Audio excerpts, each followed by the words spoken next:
రైతు సోదరులకు నమస్కారం.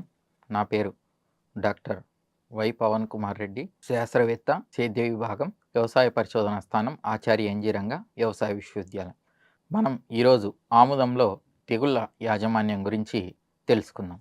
ఆముదం పంటలో ముఖ్యంగా తెగుళ్ళ యాజమాన్యాన్ని మనం సరిగ్గా చేపట్టినట్లయితే మంచి దిగుబడులు అనేటువంటివి సాధించడానికి అవకాశం ఉంటుంది. అంతేకాకుండా ఈ యొక్క ఆముదం పంట అనేది పురుగులను అలాగే తెగుళ్లను ఎక్కువగా ఆశించడానికి అవకాశం ఉన్నటువంటి పంట. ఇది ఎర్ర పంటగా వాడుతుంటారు కాబట్టి మనం తగిన జాగ్రత్తలు అనేది చేపట్టాలి. తెగుళ్ళను చూసినట్లయితే ముఖ్యంగా ఆముదంలో వచ్చేటువంటివి మొలక కుళ్ళు తెగులు, వేరుకుళ్ళు తెగులు, అలాగే బూజు తెగులు. ఇవి మూడు ప్రధానమైనటువంటి తెగుళ్ళు. అయితే ఆముదంలో ఎటువంటి వైరస్ తెగుళ్ళు రావు. ఈ మొలక కుళ్ళు తెగులు నివారించడానికి మనం ముఖ్యంగా విత్తన శుద్ధి అనేది చేసుకోవాలి.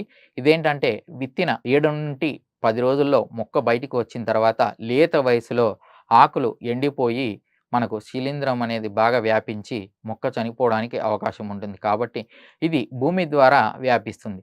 కాబట్టి దీని నివారణకు కాపర్ ఆక్సీ క్లోరైడ్ 3 గ్రాములు 1 లీటర్ నీటికి కలిపి ఎక్కడైతే మన మొలక కుళ్ళు తెగులు వ్యాపించిందో ఆ యొక్క మొక్క చుట్టూ కూడా పోసినట్లయితే మరి వేరే మొక్కలకు రాకుండా నివారించుకోవచ్చు. తర్వాత రెండవది ఆముదంలో ఎండు లేదా వడతెగులు అంటారు. ఇది కూడా మనకు భూమి ద్వారా ఒక చోటు నుండి ఒక చోటుకు వ్యాపించేటువంటిది. ఎక్కడైతే మనం తెగులు సంభవించిందో అటువంటి మొక్కల్ని పీకివేయాలి. ముఖ్యంగా మురుగునీరు అనేటువంటివి నిల్వ ఉండకుండా జాగ్రత్త పడాలి. అలాగే కాపర్ ఆక్సీ క్లోరైడ్ 3 గ్రాములు 1 లీటర్ నీటికి కలిపి ఆ యొక్క మొక్క ఎక్కడైతే తెగులు ఆశించిందో దాని చుట్టూ బాగా నేల తడిచేటట్లు 3 గ్రాములు 1 లీటర్ నీటికి కలిపి మొక్క చుట్టూ పోయడం ద్వారా ఇవి వ్యాపించకుండా నివారించుకోవచ్చు. ఇక మరొక తెగులు ఏంటంటే బూజు తెగులు. ఈ బూజు తెగులు అనేది మనకు కేవలం కంకి మీద మాత్రమే ఆశిస్తుంది. దీని ద్వారా ఏంటంటే కాయల పైన అలాగే కంకి పైన దూది పిందెలాంటి బూజు పదార్థం ఏర్పడుతుంది. దీని ద్వారా మనకు కాయలు బాగా దెబ్బతిని ఉంటాయి. ఈ తెగులు మన సోకిన చోట కాయలు కూడా రాలేటువంటి అవకాశం ఉంటుంది. అయితే ఈ యొక్క బూజు తెగులు అనేది కొన్ని ప్రత్యేక పరిస్థితుల్లో మాత్రమే మనం చూస్తూ ఉంటాం. ఎప్పుడైతే గాలిలో తేమ 90% లేదా అంతకంటే ఎక్కువ ఉండి రాత్రి ఉష్ణోగ్రతలు 22 డిగ్రీల లేదా అంతకంటే తక్కువగా ఉండి ఎడతెరపి లేకుండా వర్షాలు కురుస్తూ అలాగే వాతావరణం మబ్బులు పట్టి 24 నుండి 48 గంటలు లేదా 2-3 రోజుల వరకు ఈ విధంగా వాతావరణం ఉన్నట్లయితే మనకు బూజు తెగులు అనేది బాగా వ్యాపించడానికి అనుకూలమైనటువంటిది. అయితే ఈ తెగులు అనేది మనకు ప్రతి సంవత్సరం రాదు. అవసరం అంటే వాతావరణాన్ని బట్టి వచ్చేటువంటి అవకాశం ఉంది.